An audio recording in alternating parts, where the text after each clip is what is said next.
Time to sit down. Okay, welcome everybody to another episode of Labs Talk in our beautiful new studio that we don't use correctly, actually, right? Indeed, because we are in a indeed. different spot today. Welcome to this new episode, and we try a different perspective today. We try different perspectives all the time. So we try to leave everything in place and just sit in front of this beautiful cupboard. Yeah. Reminds me a little bit about our times in Munich Urban Collab. Yeah, exactly. Yeah, we also had one corner there, right? And we always kind of made it fit the last few seconds, right? We had more flowers in that. Yeah, that's right.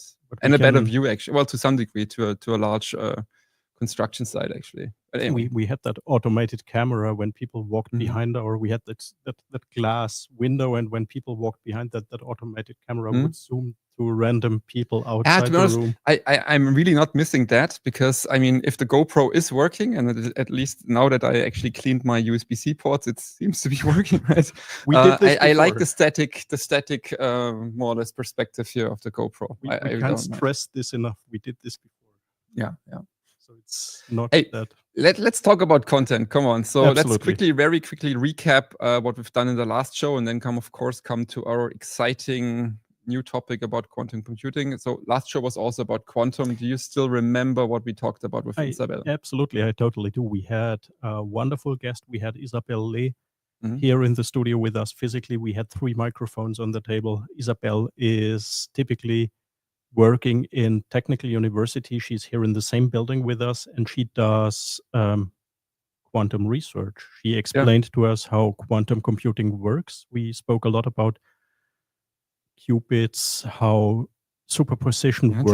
Tell me more. What comes after qubits? Like I can that superposition. That's like it's not just 0 and 1. The state that's basically 0 and 1 and everything in between at the same time.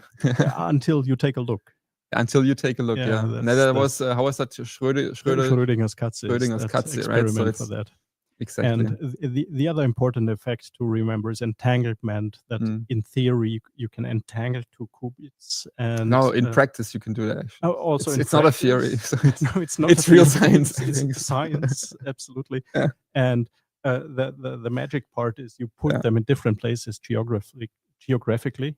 Like theoretically, even on the moon and even further away, and they would simultaneously. They're still connected. Yeah, they're entangled. And to get the leeway into computing is all of this quantum qubits. You can use those and build logic gates, and you can build like AND gates and NOT gates. Everything like a computer scientist and would Hadamard gates, which are completely unknown to normal computing. It would allow to build more gates, more logic gates than the traditional computers would have, and that's a lot of magic lies in that, to my understanding. But we have a guest today that will take all of that theory to a practical level for us today. I think we're with the second part of this episode, or with the series, we're switching to a kind of more use cases around quantum computing. And for today, we wanted to really take a look at post-quantum cryptography, or actually we discussed this before about cryptography, and then also discuss how quantum actually breaks cryptography but also helps us at the same time, right? So I would say let's just bring Anselme on, because he's our dear colleague from SAP, and you're a lot in SAP in the SAP cryptography team, right? Hi Anselme, how are you doing? Hi guys. Very cool. It's great to have you. Thank you so much for being here. And you're going to be our guest for this episode. And we're going to ask you a lot of old white man questions, basically, when it comes to crypto, right? And quantum that we all don't understand, but you hopefully will be able to help us. But before that, Anselme, introduce yourself. Yes. Please. Can you hear us? Yes, I can hear you. Okay, perfect. There's some sort of echo. I don't know. No. Yes, I can hear you. You hear an echo? There's some sort of delay. I don't know. That could be. Maybe just try work around that delay and introduce yourself. Okay. Yes.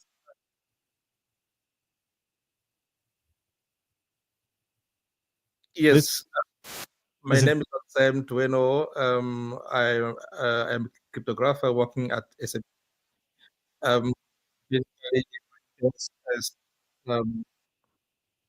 I spoke quantum crypto and another kind of crypto that is called multi-party computation that basically allows compute on Mm. but I'm here Yes. today to talk about post-quantum crypto. But a disclaimer: I am not. I'm not talking in the name of SAP. So I'm working on my personal opinion and personal experience that having in the field of quantum crypto. Yeah, I see we have some issues with the audio, and we just try to troubleshoot it. Echo cancellation is active wherever we look, and it's not getting better, is it? This was better just before we. Yeah, went we live, just right? in the pre-chat it all worked actually. So, Anselme, you're not giving us a thumbs up actually with the audio, or it's working now? Okay, So it's still not. but we can work around it. You think? I'm getting the message 2 times. Okay. Let me check again. Can you say something? No. Yeah. Yes. Test 1 2. I think now it seems to be better. It is better. Okay. We've not changed anything. Try and continue with that a little bit. Okay. We just started with a bit of a recap of the previous episode. So basically, I think that I hear myself. Do I need to? You hear an echo? Do I need to shut down? So I think I can hear myself from the. That could be. Okay. Well, that's a tough problem, to be honest. That's a tough problem. I mean, you should just have your mic and more or less shut down all other audio equipment other than the Chrome browser in this case, and then it should probably work. But otherwise, we might just try again. Actually. So let me try because the only thing that I have up.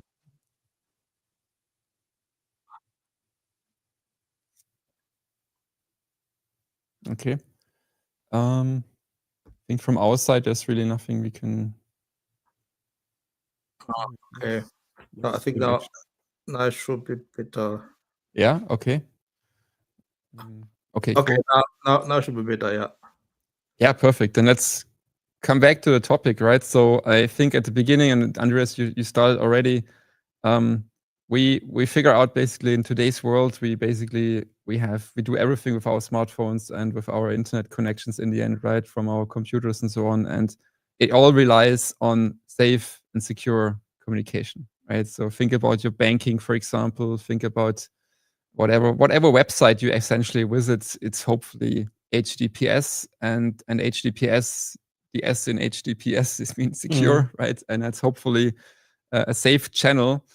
And that's exactly the problem, right? Because quantum cryptography might actually break this. But before we go into why we could potentially break this, let's maybe quickly outline how does modern communication, digital communication via HTTPS work actually. And Anselme, I think this is really your special topic, right? So could you explain actually how modern communication HTTPS roughly works with these keys? Basically, when we use communication online, or when we are browsing the web, when we are using online banking or something like that, so there is things that there are some kind of protocol working between your computer and the web server. So basically, we want to be sure that we are talking to the right server and not the wrong one. and we want to ensure that the communication is not manipulated in between. So, and there are two kind of cryptographic schemes that allows to do that. So one is called key exchange, and another one is called digital signature. So with key exchange, two parties can agree on a common encryption keys that they will use to encrypt their messages. But to be sure that we are talking to the correct party, we need some kind of so it's called a digital certificate. Yeah.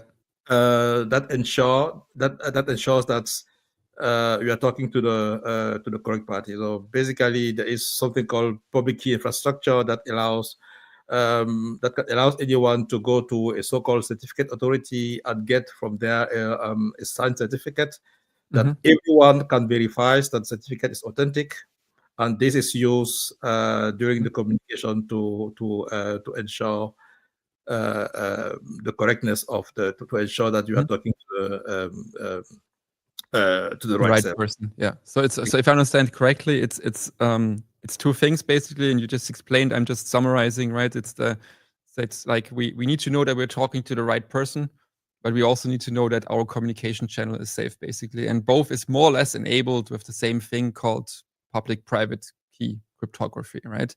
Yeah, exactly. And if I understand it correctly, today's computers, they are not able to break that, right? So with our current computers, it's going to be hard. It's going to take a long time to actually... entire mechanism, that entire cryptography public key, that's based on factorization of large numbers, prime number factorization. Is that the... Exactly. So how public key cryptography works is we take a mathematical problem that is complicated, that is difficult to solve, and we use the solution. We use some sort of the solution. Some part of the solution has the private key. So if you know the solution, then you basically know the private key. One such a problem is the factorization. So it is known that if we have two primes, if we take two primes numbers, we multiply them, then if the prime number are chosen correctly and if they are large enough, then it's difficult after the multiplications. It is difficult to get back to the original prime number. And this is what is used in most public key schemes nowadays. So there is also a related problem that is called discrete logarithm that is also used to build this kind of system. So as I said, after we have multiply both number, the knowledge of both private keys is basically the information that you need to break down the system. So, and nowadays, if the private key are chosen correctly, computers that we have nowadays cannot solve the problem. Okay, and now I guess I'm making that connection. It looks like factorizing, or this factorization problem, seems to be an optimization problem, like finding the right factors. That's probably exactly what we can solve better with quantum computing. So we can essentially break the keys. Is that the problem, basically, right? So it has been shown in the early 90s that so basically this was from American mathematician Peter Shaw. He showed that if you have quantum computer, then we can factorize very quickly. Yeah. So very efficiently. And this poses a lot of problems because many public key schemes use this factorization to ensure our security on the internet. So in a nutshell, you're saying all the communication that happens today is based on a scheme, on an algorithm that can can be broken easily with quantum computers. And now with the anticipated advent of quantum computers, we may have a huge issue sometime soon. Exactly. So basically, it's not just one scheme or one mathematical problem. I mentioned before the discrete logarithm, so which is a related one, but both problems are in danger. So both problems can be solved easily using using using Peter-Shaw algorithm. So and those two problems are the building blocks of several public keys schemes that ensures our security on the internet. So if we have quantum computer nowadays, then the secure communication is gone. Okay. So it looks like then we need to augment our encryption protocols with something that quantum computers are bad in, basically, right? But that's really why we are here today. And I think that's exactly why we invited you today. Yeah. So there is a hopeful solution to that issue. Exactly. Fortunately, there are solutions. So people started to worry about this problem, and years ago there is the community started to think about what is called today post-quantum cryptography. And the NIST organization, which is a standardization organization in the US, they make a call for new schemes. So they basically started a new standardization process, as they did it for advanced encryption standard AES or for the SHA algorithm. So the call people cryptographer to propose new schemes that should be assessed, test to make sure that they are strong against quantum computer. So these schemes are called post-quantum crypto schemes or quantum safe schemes. So when the standardization started, I think several schemes have been proposed, so more than 80 schemes. After many years of standardization, so NIST selected a few. I think we have today 4 schemes that have been selected. One for key encapsulation, so for key exchange basically, and 3 schemes for digital signature. So actually there are 5, because last year NIST selected a new one, so a backup key encapsulation schemes. So those schemes are new, and so the intention is that they will provide security against quantum computer and against the computer that we have nowadays. How do we, I mean, that might be a stupid question, but how do we know that this is quantum safe, basically, if we don't even have quantum computers in big scale operations? Let's put it that way, right? So how do we? That's a good question. So it's a little bit difficult to define it, but the basic idea is that we take a problem that the most clever cryptographer think that it's difficult, and then we try to solve the problem. If after some years no one finds a solution, then we have the feeling that it's safe. Yeah. that's safe. And sometimes people can even provide some proof that can ensure some kind of security. And so even for the factorization that we mentioned in the beginning, there is no mathematical proof that nowadays the computer that we have nowadays cannot break it. But after 40, 50 years trying to break the factorization, there is some kind of feeling that it's safe. So this means that even before quantum computer arrives, someone can still come and say, I can break the factorization with today's computer efficiently. Another maybe stupid question, when we talk about this quantum cryptography or quantum safe cryptography, to my understanding, there's also another approach to use quantum computing, quantum technology to actually do the encryption, and that would require quantum devices, but that's neither part or scope of your research, nor do we talk about that today.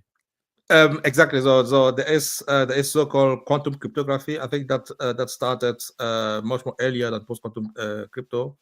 So the idea is basically to use quantum device to exchange quantum states that can be decoded into bits for the encryption keys. And as I said, they use quantum device, so that this has nothing to do with quantum safe crypto.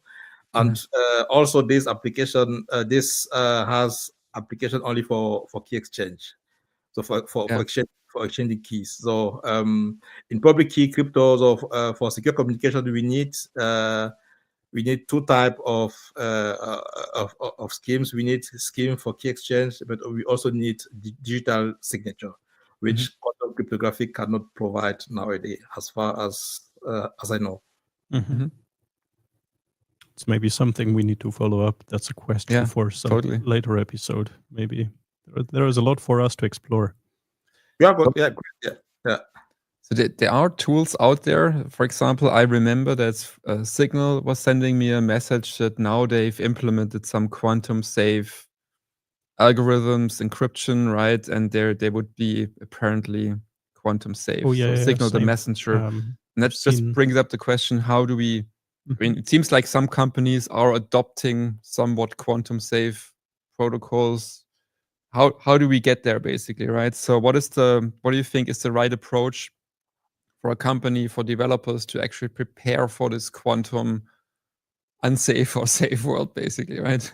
Yes, that's a great question. So basically, during the standardization, so what NIST request from the submitter of the algorithm is also the code, so how the algorithm are implemented, because this is also used in the process of assessing. So they actually test whether they have different level of assessing the algorithm. So one of course is performance. And their other level of assessment, but basically they have their source code, and these source codes have been integrated in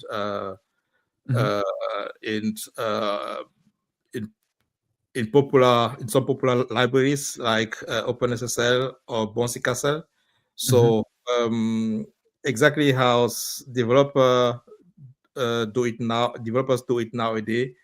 They just use known libraries, and I think that's like OpenSSL exactly, or something. Okay. Exactly. So I think that now that we have schemes that have been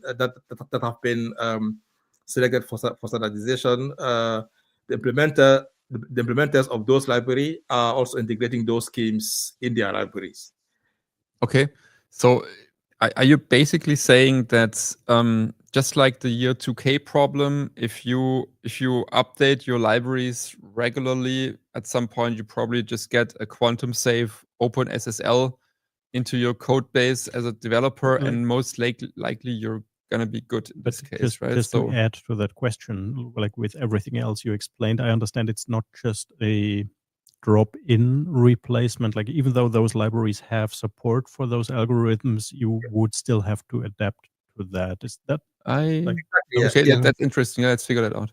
Exactly. So yes, you still have to adapt. So first, because the new schemes that we have, they come with different requirements, with different assumptions. So what is known basically is that for the new schemes, the ciphertexts and the signatures are much more larger. So this means that it will not be enough for all applications to just use OpenSSL. At some point, they have to maybe update the code, because before post-quantum safe, they have been saving small ciphertext. Now they have to deal with larger ciphertext. So it will not be just use. It will not be just enough. Just use the library. So the applications have to make sure that they are using the right size to store the new information. Okay. So there's some work to be done by the developers. Do you think that's very hard to achieve, or is that something? So relatively easy? I don't know whether this is hard to achieve, but I think that people are working on this topic to provide guidelines, best practices. I think NIST is doing that. Many other organizations are doing that. So I think that so of course with anything that is new, we will need some phase of getting along with the new schemes. But at some point, it will become the new way we do things. Okay. That sounds like there is a way forward, although that way forward will not just need a lot more work, but also increasing complexity. To talk about the future a little bit, maybe let's talk about the topics or the development that you see happen going forward. Where's this post or that quantum safe cryptography? Where is that going to take us all? Yes, there is still a lot of work to do to get there. So although we are saying that they are quantum safe, there is no guarantee that they are indeed quantum safe. So the claim security against quantum computer is theoretical. So we need to have quantum computer to be sure after some number of years that they are indeed quantum safe. So this means that we still have to be prepared that schemes can get broken. So this also happened during the standardization, that schemes that were thought to be very strong were broken easily with today's laptop in just a few hours.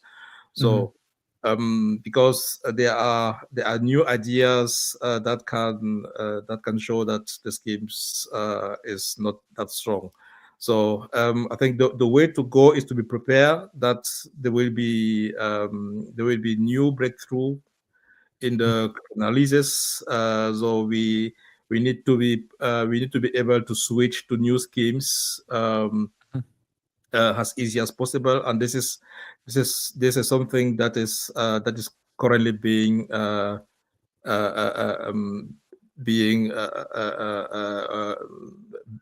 prototype, probably, right? Yeah, something that people are working on. So it's called crypto agility. So the goal is to provide, so I don't know, new models, new framework, new ideas how to allow application to switch to new schemes as easy as possible. Because nowadays the application were not prepared to be crypto agile. For example, the algorithm names and parameter are hard coded in the code, which means that if you want to switch to a new scheme, you need to take your code, update it, rebuild it, stop down the running application, and redeploy it. So the goal of crypto agility is to do this update as easy as possible. So there are other in the cryptography, there is something called side channel attacks. So basically, the schemes can be secure, but implementations still allow to steal information. So by just analyzing the power that is produced while running the computation, attacker can learn, can get information. So such channel is something that is very difficult, and this will be a very, very interesting topic for quantum safe schemes. Wow, I never thought about that. That actually by measuring the power of a computer, you can break the cryptography. I've seen that before, but overall, this entire crypto thing, that's like crypto as in cryptography. It's a very exciting field, I understand although you. It's okay. By the way, Bitcoin is at an all-time high. Sorry. It's not this crypto, sorry. We're going to talk about crypto one way or another a lot more in the future, and it's going to be a lot more agile in that terms. So with that, I just want to say something like, spend your crypto, spend your Bitcoin while you still can. Right? It's a good time now. Now might be the best time before we break the cryptography, actually. Anyway. Exactly. Yeah. Exactly. That's a topic for a different episode. I think with that, it's left to us to thank you for being here and sharing your experience with us. We learned a lot. Thank you for sharing all of your knowledge. Thank you for the invitation. I think it was very fun to talking to you. Thank you so much. Yeah. Talk Thank soon. you. Talk soon. Bye bye. Stay here.